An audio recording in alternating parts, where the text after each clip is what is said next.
Last time phrase in apposition हुआ था।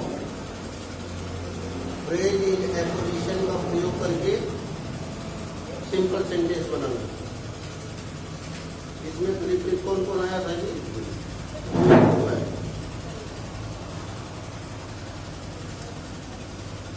यानी एक जो नाउन रहता है उसकी विशेषता बताने वाले अगर फ्रेज होते हैं, फ्रेज का मतलब ग्रुप ऑफ वर्ड जो एडजेक्टिव का काम करता हो, तो ग्रुप ऑफ वर्ड को कहाँ रखते हैं? हेड वर्ड के बगल में रखते हैं ना। सब्जेक्ट प्रीडिकेट, सब्जेक्ट का स्ट्रक्चर क्या है? Determiner plus adjective plus head word plus adjectival phrase.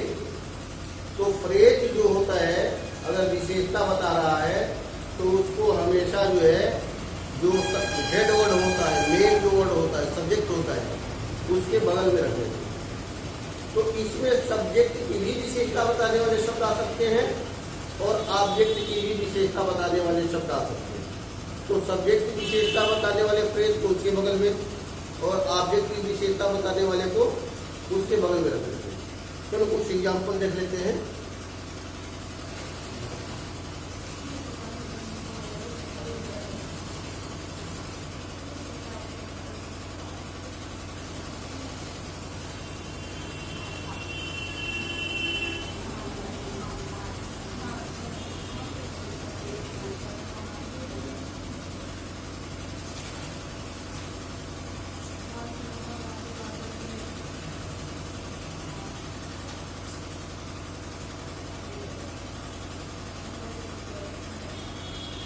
Mahatma Gandhi was a great leader.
ये तीन सेंटेंस है। Mahatma Gandhi was a great leader,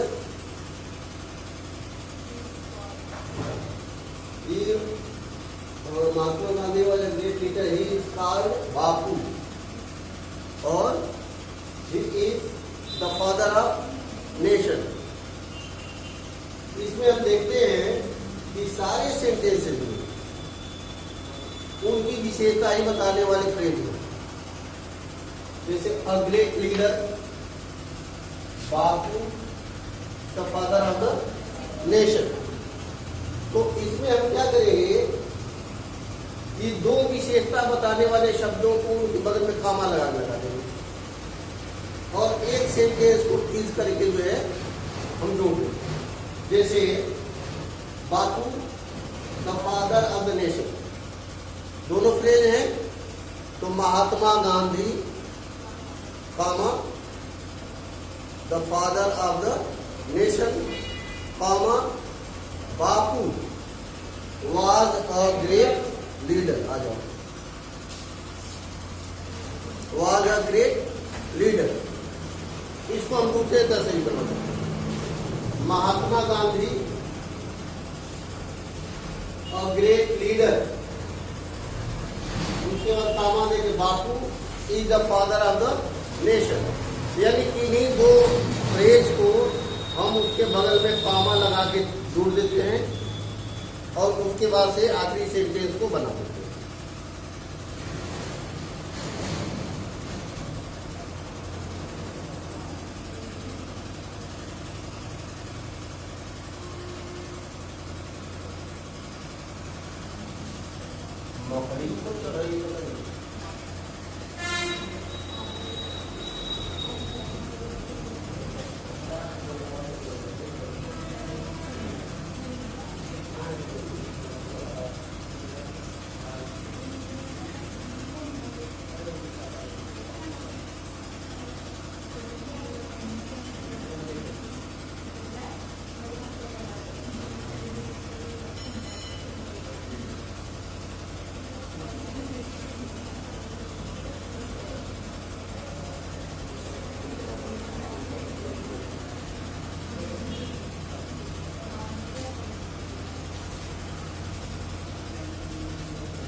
एक तो ऐसे बना सकते हैं महात्मा गांधी, कामा बापू, उसके बाद the father of the nation was a great leader. और इसको अन्य दो विशेषताओं को भी एक साथ जोड़ सकते हैं। Mahatma Gandhi a great leader, comma the father of the nation is called Bapu, is called Bapu. या Mahatma Gandhi Bapu the father of the nation was a great, किसी भी तरह से बना सकते हैं। मतलब केवल इसमें यह देखना होता है कि विशेषता बताने वाले शब्दों को जो फ्रेज के रूप में होते हैं, फ्रेज में तो क्या होता है, group of words, group of words जो एडजेक्टिव का काम करे, तो उसको हम जो है हमेशा जो है हेड वर्ड या मेन वर्ड जो होता है सेंटेंस में, या जो सब्जेक्ट होता है उसके बगल में रख देते हैं। कुछ सेंटेंस जैसे आते हैं कि सब्जेक्ट की भी विशेषता बताने वाला फ्रेज होता है और ऑब्जेक्ट की भी विशेषता बताने वाला शब्द होता है। वैसा एक एग्जाम्पल दे दीजिए।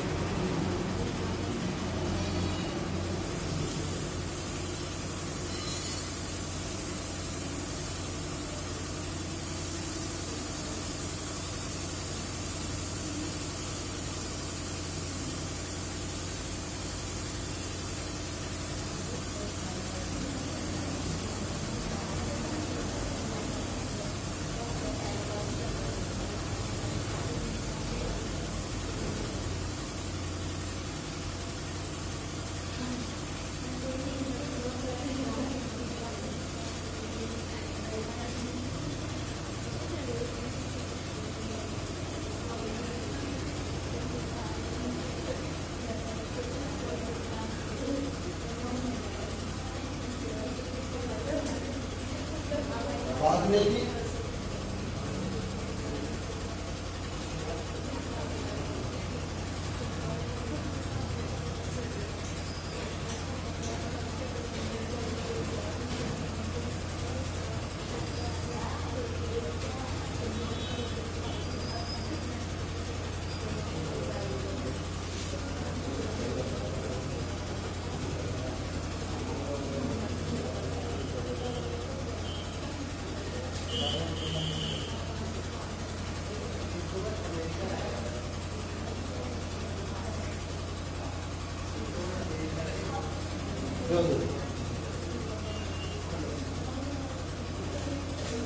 Columbus was a great leader.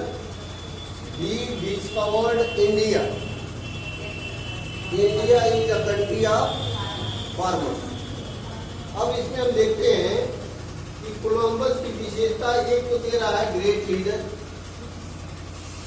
दूसरी विशेषता क्या है, ही डिस्कवर्ड इंडिया।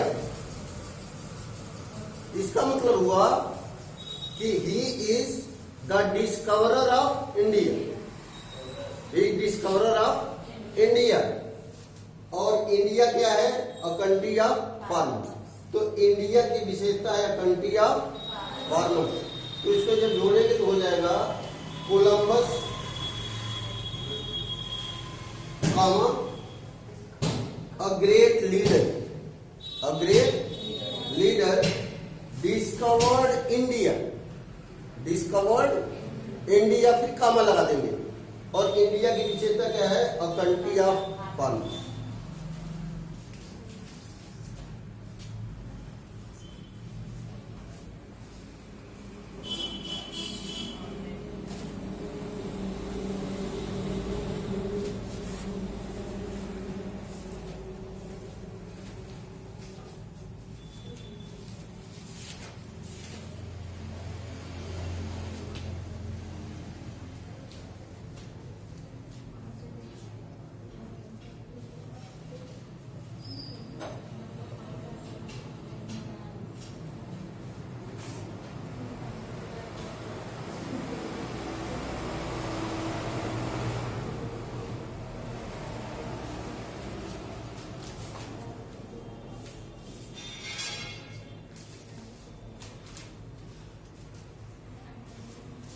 इस तरह से हम केस इन एपोजिशन या फ्रेज इन एपोजिशन की सहायता से दो या दो से अधिक सिंपल सेंटेंसेस को मिला करके एक सिंपल सेंटेंस बना लेते हैं।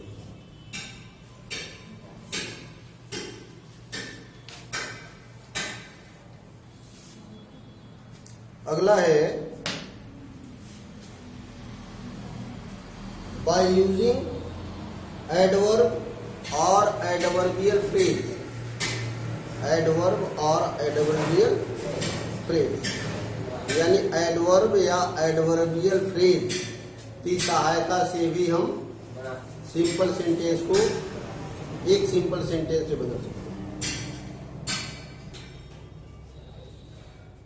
अब इसमें एक चीज देखनी होती है, सेंटेंसेस में अगर एडजेक्टिव दिया है, एडजेक्टिव, तो उसको हमें एडवर्ब बनाना होता है। क्या करते हैं, यल वाई उसमें जोड़ देते हैं। उसमें क्या करते हैं, यल वाई जोड़ देते हैं। और जब यल वाई जोड़ देते हैं एडजेक्टिव में तो हो जाता है एडवर्ब। तो ज्यादातर सेंटेंस ऐसे ही आते हैं जिसमें एडजेक्टिव दिया होगा और उसमें यल वाई जोड़ के हम जो उसको एडवर्ब बना देते हैं। एग्जाम्पल देखते हैं इसका।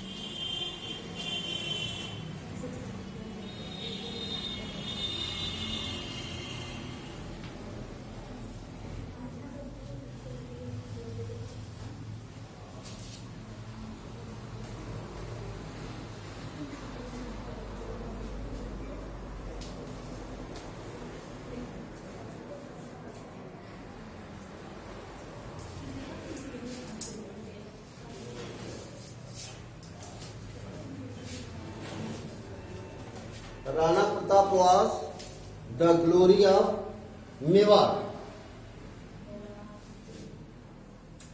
There is no doubt about it.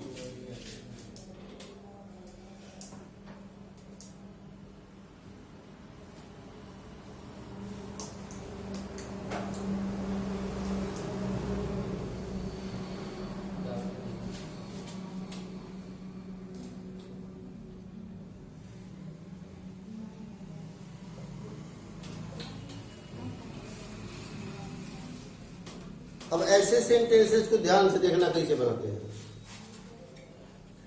Rana Pratap was the glory of Mewar.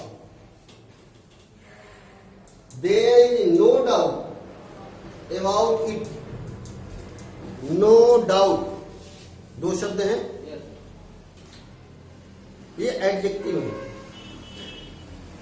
इनका एक वर्ड बनाएंगे। नो डाउट का एक वर्ड अगर बनाना हो क्या होगा,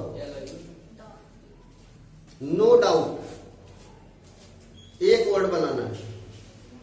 अनडाउट, नो डाउट यानी अनडाउट। और जब उसको हम एडवर्ब बनाएंगे, अनडाउटेडली, अनडाउटेडली, तो क्या हो जाएगा, Rana Pratap was undoubtedly the glory of Mewar.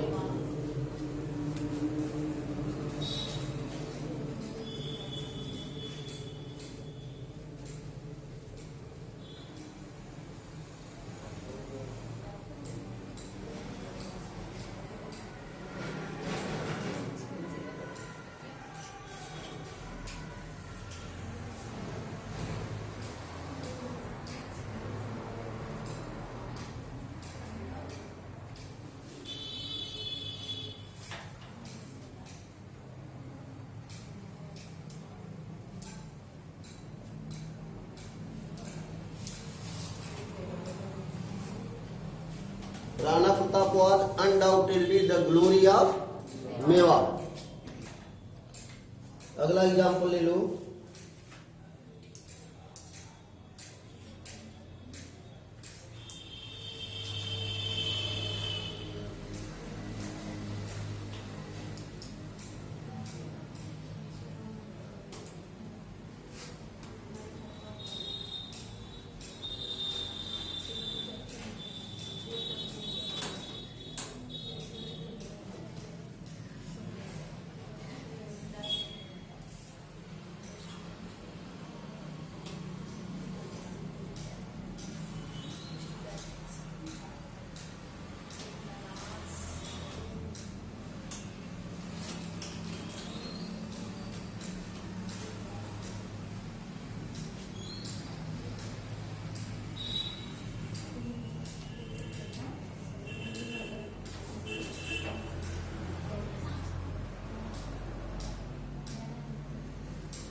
The students read the book. He read in a hurry. पहले मैं बताया था कि सिंपल सेंटेंस बनाने के लिए पहले क्या करते हैं कि वाक्य की हिंदी करते हैं, और हिंदी करके हिंदी में ही एक वाक्य ऐसा बनाते हैं जिसमें दोनों पार्ट जो है समाहित हो जाए, फिर आसानी से बन जाता है। देखो इससे क्या कह रहा है, स्टूडेंट्स रीड द बुक, विद्यार्थियों ने किताब पढ़ी या विद्यार्थी किताब पढ़ते हैं। He read in a hurry, hurry means quickly, तेजी से, जल्दी, वह जल्दी जल्दी किताब पढ़ते हैं। तो एक सेंटेंस बनाएंगे तो क्या होगा, लड़के जल्दी जल्दी किताब पढ़ते हैं। The students read the book hurriedly, hurry से हरीडली उसका एडवर्ब हो जाएगा।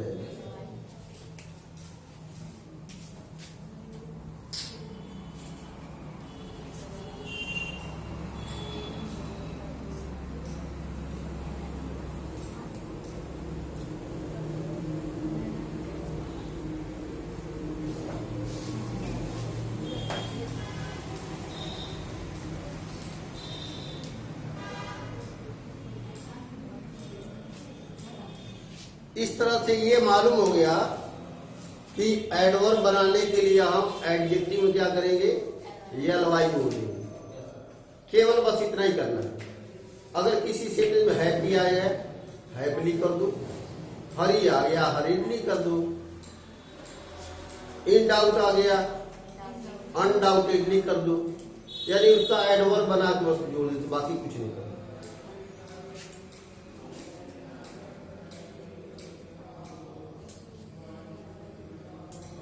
चलो अगला देखते हैं,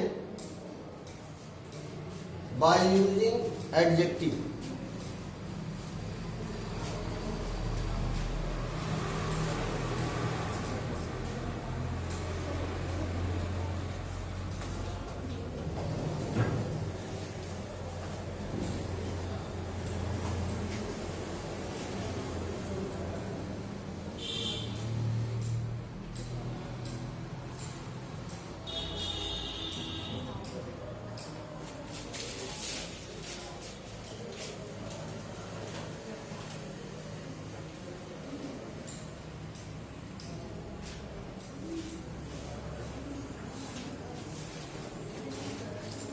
एडजेक्टिव का प्रयोग जो है बिल्कुल जो इजी होता है।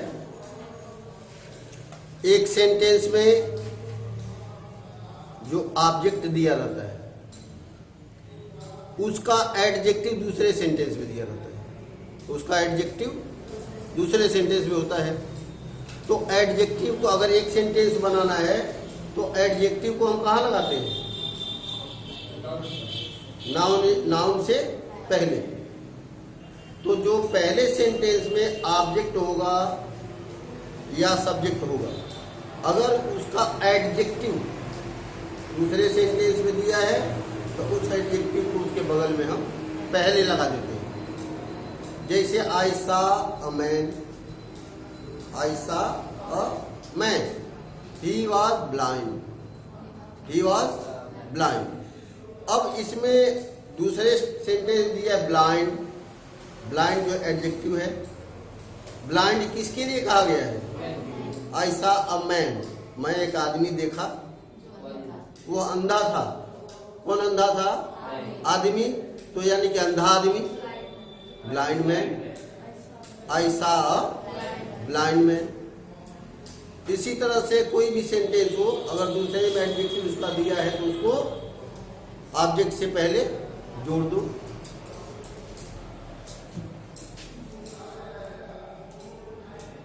अब Tagore wrote Gitanjali, he was a great poet. नहीं, ये तो दूसरा है। Ram gave a rupee to man, the man was lame. Ram gave a rupee to a man, the man was lame. Lame means लंगड़ा। लेम एडजेक्टिव है, मैन से पहले लगा देंगे। Ram gave a rupee to a lame man, Ram gave a rupee to a lame man, बस हो गया। ये इधर के जितने एडजेक्टिव का यूज है, या फ्रेज इन एपोजिशन है, या एडवर्ब है, ये बिल्कुल इजी है, इसमें कुछ करना नहीं होता है, बस केवल ध्यान रखना। अब एडवर्ब का यूज अगर आ गया तो एडजेक्टिव को जो है एलवाइज जोड़ दो। एडजेक्टिव आ गया तो एडजेक्टिव को जो है ऑब्जेक्ट से पहले लगा दो, इजीली बन जाते हैं। केवल दिक्कत जो है शुरू के जो पार्टिसिपल बताया गया था, पार्टिसिपल में केवल दिक्कत होती है, और पार्टिसिपल में भी दिक्कत नहीं, बनाना तो आसान है, केवल पहचानने की बस जरूरत है। किस पार्टिसिपल का प्रयोग किस सेंटेंस में करते हैं, बस ये पहचान लिया, वो सेंटेंस बन जाएगा। चलो लास्ट, कंजंक्शन एंड का प्रयोग करके।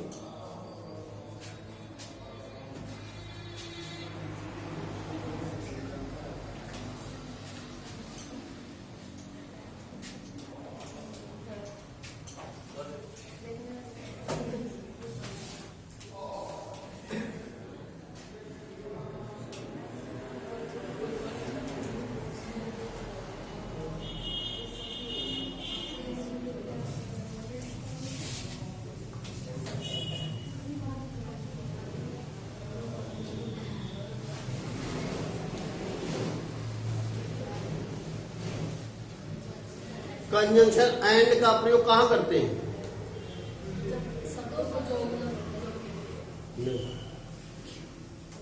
दो एक समान, दो या दो से अधिक एक समान के व्यक्ति हो, एक समान व्यक्ति हो, या एक समान वस्तुएं हो, तो वहां हम उनको एंड से जोड़ देते हैं। अगर दो व्यक्ति हैं या दो वस्तुएं हैं तो उसको एंड से जोड़ देंगे। लेकिन अगर तीन है, चार है, पांच है, तो क्या करेंगे? कामा लगाते जाएंगे और लास्ट वाले से पहले एंड लगा देंगे। जैसे ही सेल्स बनाना, ही सेल्स एप्पल्स, ही सेल्स मैंगो। तीन सेंटेंस हो गए। अब कितने ऑब्जेक्ट हो गए इसमें? बनाना, एप्पल एंड मैंगो। ऐसे भी जब बोलते हैं तो अपने आप एंड आता है। तो कैसे? ही सेल्स कॉमन है, ही सेल्स हो गया सब्जेक्ट और वर्ब, और उसके बाद ऑब्जेक्ट तीन है तो तीन में एक के बाद कॉमा लगाओ और लास्ट से पहले एंड लगा। इस तरह से एंड लगा के, तो इसमें दोनों चीजें होती हैं। अभी एग्जांपल देखते हैं। I want to buy a pen, I want to buy a pencil also.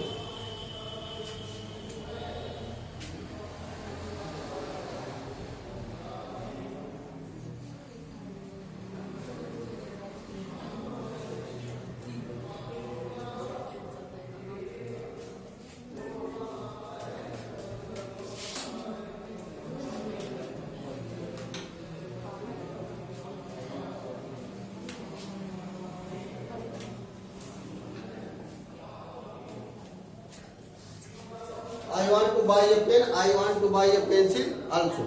अब इसमें दो ऑब्जेक्ट हैं, दो वस्तुएं हैं, कौन कौन? A pen and a pencil. तो क्या करेंगे?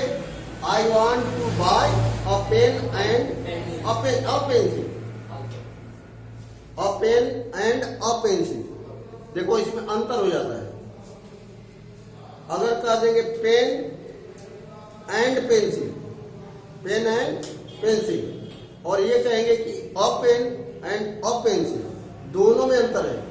ये जब तुम एरर्स वाला कॉलम में जाओगे, एरर्स जो आते हैं सेंटेंस बनाने के लिए, उसमें छोटे छोटे एरर्स दिए रहते हैं, उसमें इनका प्रयोग आता है। द लगाने का मतलब होता है कि एक ही चीज के लिए कहा जा रहा है। जैसे ही इज द टीचर,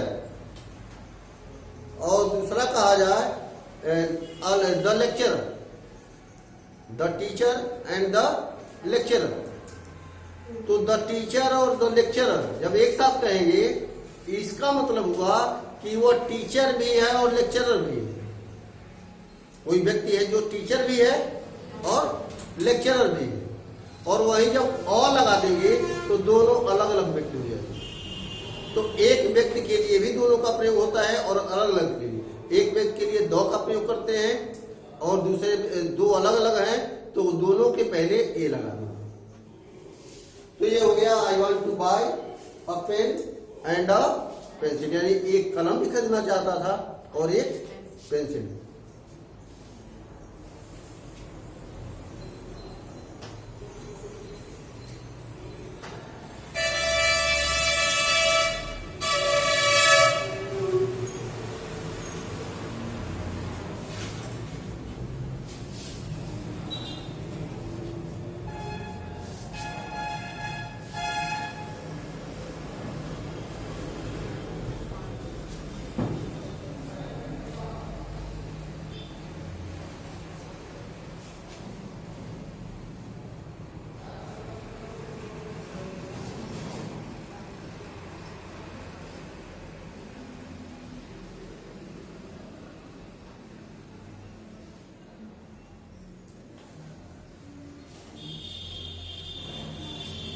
ये sentence, Ram went to Kanpur, Mohan also went with him. अब हिंदी करो इसका, राम कानपुर गया और मोहन भी उसके साथ गया। इसका मतलब क्या हुआ कि राम और मोहन दोनों कानपुर गए, तो राम और मोहन को जोड़ देंगे, Ram and Mohan went to Kanpur, दोनों जुड़ गए। तो इस तरह से कंजंक्शन एंड का प्रयोग करके हम सिंपल सेंटेंस बनाते हैं। अब सिंपल सेंटेंस बनाने के सारे रूल्स बता दिए गए, पिछले क्लास में भी बताया गया और एक बार फिर दोबारा रिवाइज भी हो गया। अब मेरे ख्याल से अब सिंपल सेंटेंस में कोई कंफ्यूजन नहीं होना चाहिए। तो कंफ्यूजन तो होगा, जब घर पे नहीं पढ़ेंगे तो कंफ्यूजन नहीं।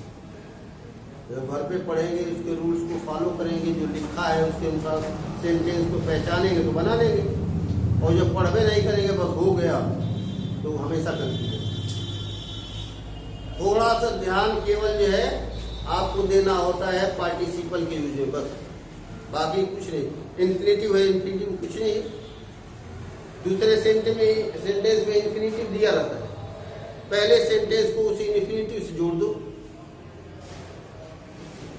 जो उसमें, जैसे he has 3 sons, he want to marry them, he has 3 sons, he want to marry them, but to marry already infinitive दिया है, तो he has 3 sons to marry them, infinitive को कोई दिक्कत नहीं।